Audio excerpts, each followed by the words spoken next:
Thanks for tuning into our seller interview series. Up to date, we've got an Amazon Associates site for sale in the home appliance niche. Created in August 2014, this business makes $6,504 per month in net profit, and the listing number for this site is 40811. Now, we do these interviews to give potential buyers more information about both the seller and the sites they're looking to purchase. We hope these insights are helpful for you in making a buying decision. We've got the seller with us today to go through the business and cover everything from niche selection to traffic and monetization. Thanks for coming on, Richard. Thanks for having me, Greg. It's great to be back. Of course. To give a quick summary of this business, before we get into the questions here for everyone out there listening in, this business was built in August 2014, has an average monthly revenue of $6,569, with expenses sitting at $180 for that total net profit of $6,389. Now, with the sale of this business, obviously the domain will be transferred, but the site will also be transferred to the VPS owned by the buyer owned by the seller rather, for the buyer. So my first question for you, Richard, for people who haven't heard you on our other seller interviews, can you tell us a little bit about your background in building and running online businesses, kind of your story of what you've been doing these last few years? Yeah, of course. In my previous life, I was an accountant back home in Australia, and in late 2013, my business partner and I decided to, change tact, and we started building niche websites. So we've been doing that for about three and a bit years now. And in early 2014, we moved out to Thailand to really start building them full time. So it's been a good ride for the last 3 years. Excellent. Yeah. And, for someone that is brand new to online businesses and they might not be aware of what Amazon affiliate is, could you just briefly describe how this site is making money? Yeah, of course. Basically, most of our traffic comes from Google. People who want to buy anything from blue ski boots to, coffee tables or whatever, will type into Google looking for the best ski boots or something like that. And if you make a good site with good content and with good SEO, you will rank well in Google. People will find your site. From there, they can look at reviews or information, articles and all that sort of stuff about the item they're interested in buying. And from there, you can direct them on to Amazon.com. And if they buy a product from Amazon.com, you get a commission. And that's how we make our money. So it comes from Google to our site and then to Amazon, and we make a sale. And it's great. Yeah, I think that's a very good, candid description of how it works. So why are you selling the business? Typically, these businesses are fairly hands-off. You're usually not doing too much work once it's actually done. So why not keep it and just keep growing it? Correct, yeah. The sites are generally fairly hands-off. There's not a lot to do, but there is still a little bit of work to do.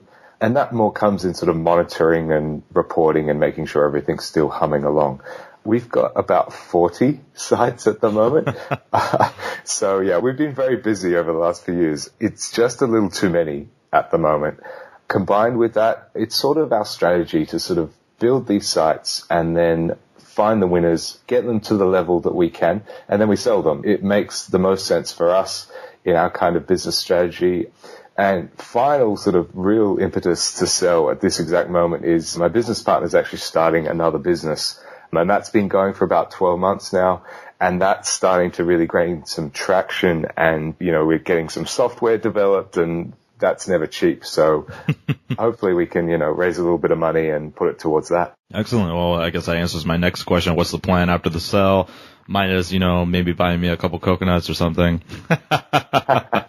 Yeah, absolutely. So moving into the site history here, what was the trajectory of this business for those first few weeks and months? Did it take a while to rank, or did you guys see customers come in almost right away with this?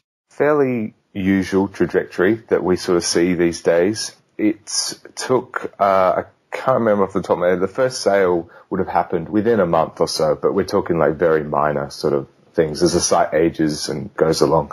It was 9 months for this one, and it started doing about $500 a month. That's after all it was built and all ready to go. August 2014, really up and running sort of early September 2014. So by month 9, it was doing about $500 a month. Once it was a year old, we started to see about $1,000 a month profit. 18-month mark, we're seeing $2,000. And now with its 2-year mark, which is a few months ago, we're seeing $5,000 a month on sort of steady state. But the real good thing about this site and the way trajectory kind of works, it's not seasonal. It's kind of flat through the year, January to October. And then you hit Christmas and then it just goes gangbusters. And we love this site across November, December. And you'll see that in the numbers. And if you ever have a sort of buyer interview or something, we can go through a bit more on that. But it's a fantastic site in the Christmas space as well. So I know you built a lot of these sites, but is there anything you learned from this business in particular, or maybe just like your overall experience of building so many of them that has worked really well for you? Yeah, I'm really happy with this site. It's, like I said, we kind of sell our winners, and, we've got a great brand for it. We had a great logo guy who was from Italy, I think, and he did a fantastic job on the logo. And so everything from the name and the branding kind of just gels nicely with the site. Good theme. It kind of it doesn't feel like the usual kind of awful kind of niche sites you might see out there. So I'm always very sort of proud of that. And we tapped into just like a small segment of this whole niche. It's an amazing space. There's all sorts of things that can be done with it. And we've managed to sort of cut through some of the noise. Again, really proud of my keyword research on it. We managed to sort of get that little bit of traffic at the start in some maybe not so obvious terms, and then that has rolled up into the mainstream terms. And you'll still see that even with the site today when you look at all the different pages and how things are working and where the traffic's actually hitting. It's more the specific longer tail keywords is rolling up into a really big site. And I really like those ones because they're a bit more robust, a bit stronger than just here's one keyword that you just pounded with links or SEO strategies. And, yeah, definitely. So this one, it's been like the others, built with a quality writer, lots of research done, the usual stuff for us. Yeah, really happy with it. On the flip side here, is there anything you tried with this site, or maybe just in general, since so many of your sites are built with a similar kind of formula, that just didn't work for you? Like something that, like, hey, maybe you shouldn't have tried this if you buy this site because it didn't work for me? We haven't experimented too much with monetization on this site. Generally, we love the Amazon model because so many Americans now on Amazon with Amazon Prime with their credit card already preloaded. So they're just very easy to click buy. They trust Amazon. On other sites, we've always tried with like Google AdSense or other cost per action kind of programs or whatever. And they've always delivered a much worse result, a much lower visitor value, because people are just happy to buy and trust the Amazon brand and get it done. The other thing about Amazon is great. If you send someone to Amazon, they might be looking at like coffee tables thinking, oh, I'm going to, buy a coffee table for my house or whatever. And if you can get them onto Amazon, Amazon's really good at prompting them to buy other things that they might have looked at previously. So they might have like spilt their coffee on the way in their car on the way to work or something. And they're like, oh, well, I need new car seat covers.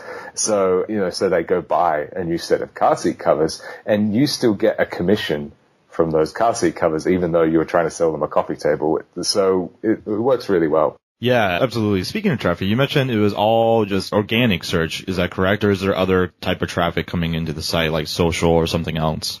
That's correct. The vast majority is coming from organic search. We find that's the best to find people in that really buying mentality, someone who wants to buy within 24 hours. Because for new people out there, the Amazon cookie only lasts for 24 hours. So you get a commission for anything they buy from Amazon in that 24 hours. So organic search allows you to really find the buyers, the customers that are really looking to buy now. And that's what makes you money as opposed to a longer sort of generic, terms and searches. You mentioned the earnings earlier that they're pretty stable. You said there's no real fluctuation, like no seasonality other than, the normal months of November and December.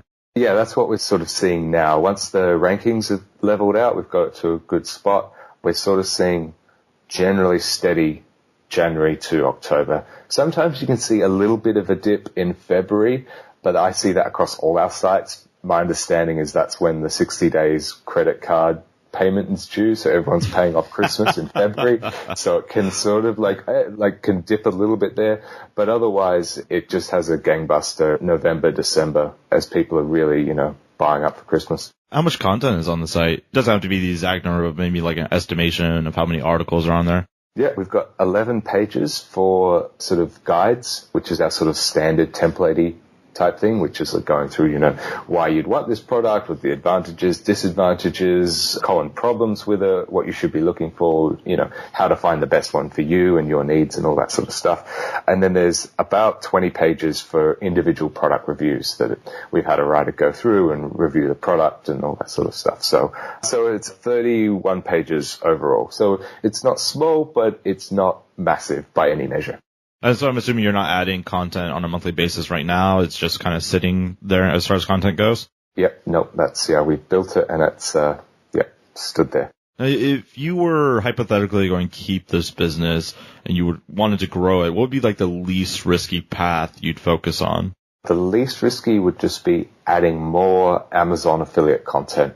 Just keep expanding from within the niche.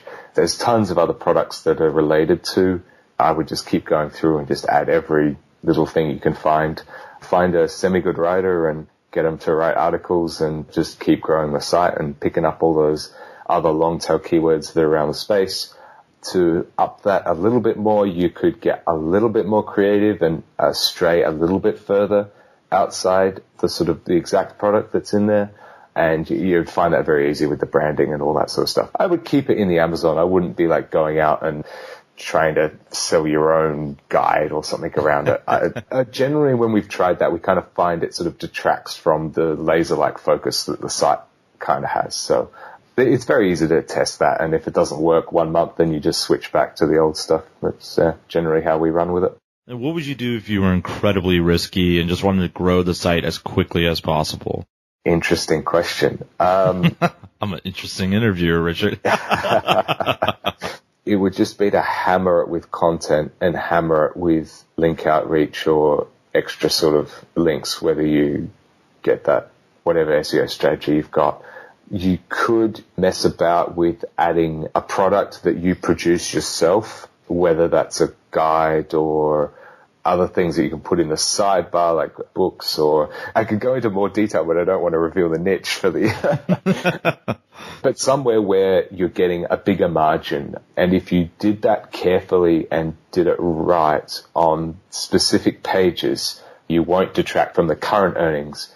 And then you could basically drive some really high margin traffic at a high margin product. Yeah, I think that wouldn't be like an immediate thing. I think anyone who tells you they can do that immediately and quickly is maybe a little bit not telling you the whole story, but it depends what they're like. If you're going to go out and manufacture your own product or something like that, that's always a longer process. For sure. Now, when it comes to risk, what do you think the biggest risk is to a site like this that buyers should be aware of? It's the usual risks that come with any sort of, any website. Is you've got competition. It's always a challenge for any site. This one stands up pretty well because of that sort of keyword makeup, and it's got traffic, and that's what's rolled up and made the site what it is. And the good branding and the good content holds that in fairly good stead. Also, you're always running the risks of Google updates, Google algorithm changes, which lower your rankings, which is going to lower your traffic and lower your profit. But this site has been around now for, I think, over 2 years, 27 months or something. So it's been through a lot of Penguin and Panda updates, and it's stood there pretty well and continues to improve. So, yeah, competition and Google, yeah, they're your big two kind of problems, challenges with any website, and it's the same with this one. Can you describe what type of work you're currently doing for the site when it comes to maintaining its current rankings, current income? What does your weekly or maybe monthly tasks with the site look like? Yep, weekly. A little bit embarrassed to say that we don't do a lot with this site. It's kind of, we've been building a lot of other sites and we have this other side business, so it has distracted us a little bit. But that's generally Amazon niche sites, so don't need too much hand-on week to week. Month to month, I'm always doing a monthly review, checking all the statistics, like how's traffic going, how is our users interacting with it, what's the bounce rate, what's our goal rate, how many customers actually click onto Amazon, and then how many products do they order and all that sort of stuff. So I'm looking at that monthly, just checking that things are okay, making sure if there's a clicking through to Amazon and not buying, is it because things are out of stock, all that sort of stuff. But, and that sort of gives you a little bit of a good guide to just check that everything's running smoothly, everything's golden. And then on a quarterly basis, I like to have a VA go through and just check that all the products are still in stock, that they're still rated well. With this kind of product, they do generally have lots of ratings, so the ratings don't fluctuate too much. On other sites, we might have that might be more important, where someone's given like a whole bunch of 5-star reviews on a product, and then the majority of people come through and say, actually, it's not very good. They've changed manufacturers, and then we're not happy with this product anymore. You don't want to be sort of recommending that product. So we sort of try to go through on a quarterly basis just to have a quick look to see like other products. Mostly, is a product in stock? Like, has a new model come out? You don't want to be selling the old model. Right. Amazon is very good, and they'll like recommend to the user. So like, I'm not too worried within the quarters, or even sheepishly, I'll say within the year, this year, we're not too worried about a user going to an older model product, and Amazon's very good at saying, hey, the new model's out, check out these reviews, and they'll buy that and you'll still get your commission. So you do have a lot of sort of leeway to move. So we find sort of a quarterly review just to make sure your site's still looking good and all that sort of stuff. Like terrible SOP that I've written for it kind of tells my VA to sort of look for things like, oh, check that we're not selling like CD-ROMs when everyone now uses an iPod or MP3s, right? Or Spotify, right? So, that kind of just do like a brief look over to check that there's not some fundamental shift that's happened and you're sort of left there recommending VHS or something, right? Or hey man, CD-ROMs are coming back. It's going to be a great vintage affiliate site soon, one of these days. So, for someone looking at buying this site, would you suggest that they have any kind of skills or requirements before they purchase this site to make sure that they're comfortable with taking it over? Is there anything you'd recommend? No, I think this is a very easy site. The Amazon stuff is quite easy to work with once you sort of get your hands dirty with it. The hosting is not a problem. Usually we continue on the same server. The last 2 big sites we've sold, we do the server things for the new buyer, which is good. So, a VPS is a little bit more complicated, but it gives you so much more benefit. It's really cost effective, and it makes your site really, really fast. You can throw this site through speed test and it flies. It's great, which helps rankings, which helps traffic, which helps profit, all that sort of stuff. So, if you're on the Empire for the site and looking for sites, I'm sure you could, manage this one, no problem. Moving to some wrap-up questions here. Would you be willing to sign a non-compete with the buyer? Yes, absolutely. We're repeat sellers here, so we like to keep our buyers happy and you guys happy. So, we're more than happy to sign a non-compete. We've got 39 other sites to look after besides this one. So, almost like, no, don't have them, don't want it. Yeah. And how much support would you be willing to offer a buyer? I can't remember what we usually offer, but I think we usually do like 30 days to get up and running. But you'll see when you look at the listing, there's a PBN and we charge an ongoing fee for that, which is factored in the price. So the price is somewhat reduced, and then there's this ongoing fee. So you have this ongoing relationship with us. So it's not, we can't hold your hand to do everything for you. Like I said, we've got 39 other sites after this one to work with, but we'll be there. Like, you'll be paying us a monthly fee and we'll be incentivized to keep you happy and everything's running. So the support is sort of there, and we can always point you in some sort of general direction. So we might not be able to dive in and directly help you with something specifically, but in that 30 days, we can definitely help a lot more. But beyond that, we're still around. So it's not like you're just thrown out into the wild and, the wilds of the internet. So obviously the best case scenario here for you and for Empire Flippers, someone comes in and buys this for full list price, no questions asked, but would you at all be open to a split or earn out, say like, I will put 80% down and then 20% after that 30 days of support, or something along those kind of lines? Yeah, we'll look at any offer like that. Obviously, cash up front is the best thing for us. But we'll take a look at any deal. Excellent. Before I ask my final question, my hot seat question, if you will, just to give a quick recap of this business for everyone out there listening in. As I mentioned at the top, it was built in August 2014. The revenue for this business is $6,569 per month, with expenses sitting at $180 for that total net profit of $6,389. And that is over a 12-month average. With the sale comes the domain transfer and transferring the site to the VPS that is owned by the buyer. So, my final question for you, Richard, is what is your best pitch in 30 seconds or less on why someone should purchase this business? 30 seconds or less, okay. You're on the clock now. Yeah, like I said, I think it's a very good site with very strong content, a strong brand, and a strong history. Very hands-off, as most Amazon affiliate sites. The other big pitch is you're getting a 12-month average because Christmas is so strong. It's not seasonal, but it does have a very strong spike in November and December. You'll see from the history, last year, January 2016, only did about $1,900 in profits because we didn't have the ranking. We're already on track this January to do about $8,000. So the prices are only going up. This is kind of how we sell sites. We sell sites on the up on Empire Flippers. So, get in before the price goes up, guys. Good, urgent call to action there, Richard. For everyone out there watching this on YouTube and you want more information, the link will be below the video that would take you to our actual marketplace listing. If you're watching this on the actual listing though, and you want more information, you can become a depositor today. It's super easy. All you do is click the button, make a deposit, and you'll be given everything you need to review this business. So, Richard, thank you so much for coming on, man. It was an absolute pleasure as always. Thanks for having me, Greg.